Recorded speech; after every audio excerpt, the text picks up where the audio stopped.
guys, it's Caroline and today is Monday, so it is my weekly weigh-in day and I'm really super excited to talk about things today because I pretty much had an eventful week, to be honest with you.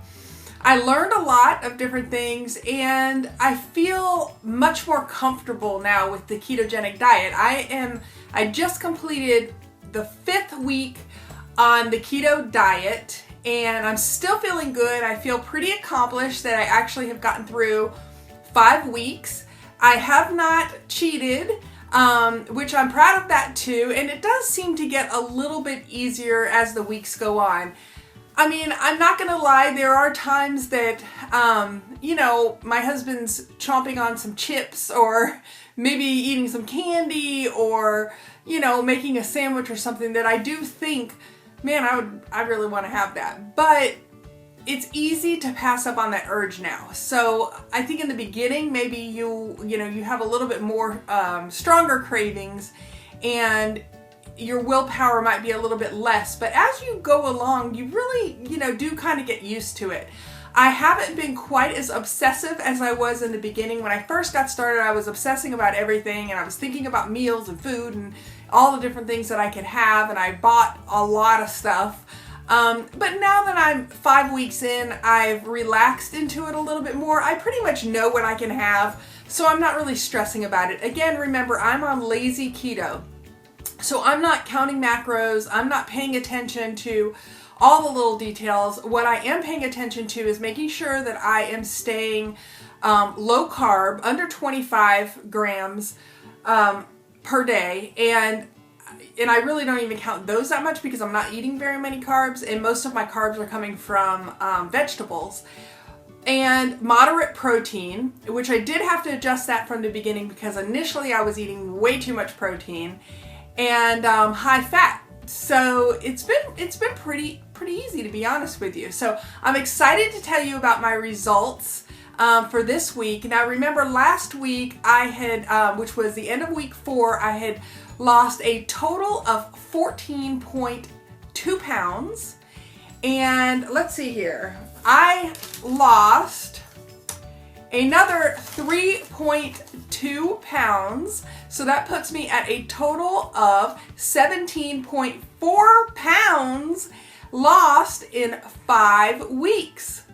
Can you guys believe that? 17.4 pounds lost in 5 weeks. I can't even believe it. It's actually just kind of coming off too, which is great. Last week I only lost 1 pound.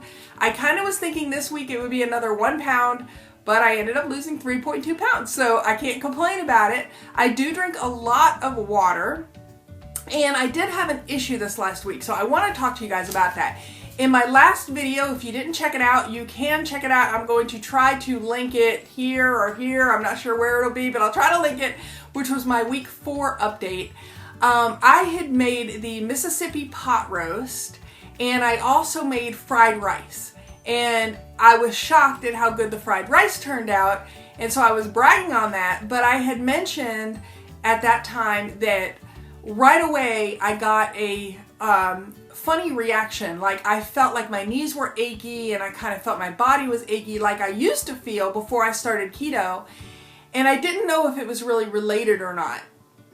So that, after I did the video, that actually kind of turned into a little bit more of an issue because I ate leftovers. Alright, so here's the deal, and here's what I found out. Soy sauce has gluten in it. I had no idea because on the jar or on the bottle it said, 1 carb per serving. But, so I thought it was a low carb, option. But then if you look a little bit closer, and somebody, Elaine Light, mentioned it to me, and thank you again, Elaine. I know I've thanked you 100 times, but she messaged me about that because it does have gluten and wheat in it and soybeans or something. So it's not something that you're supposed to really be doing on the keto diet. But what I have found out is that I must be extremely sensitive to gluten. Now, I mentioned this briefly, I think in my first video, maybe my second. I had a bout back in May with diverticulitis, and I ended up being put in the hospital for 5 days. They talked about doing a resection. It was horrible. It came out of nowhere. I didn't even know what was going on there. I was able to recover in the hospital. They didn't do the surgery, but I was told to be very, very careful with that. Well, we didn't really know what was causing that. I had also had some nutrient absorption issues where I was like severely anemic about a year before that. Low vitamin D, and some other health issues that I had going on. They never quite got to the bottom of it. They ran a bunch of tests. They couldn't quite figure out what was happening.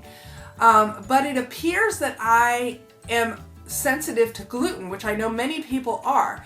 But as soon as I ate that fried rice and I ate the leftovers, again, I started feeling inflammation in my knees and my joints.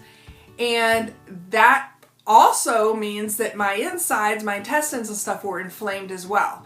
And I ended up with, at the early part of the week, a major bout of the diverticulitis. Now, not enough to put me into the hospital, but I was miserable. For any of you guys that have dealt with that, it is not fun, let me tell you. So I got past that, but it was a very, very clear sign to me that I cannot tolerate gluten. And as you can imagine, I was a carb lover before I started this keto diet, so I was just loading with gluten all the time, bread, pasta, rice, and that's probably what was causing my problems. I probably had inflammation going on internally for years and years and years and didn't even realize that that was the root of the problem. So as soon as I stopped it and I got past the event, I felt great again, but that tells me that I don't want to be eating gluten.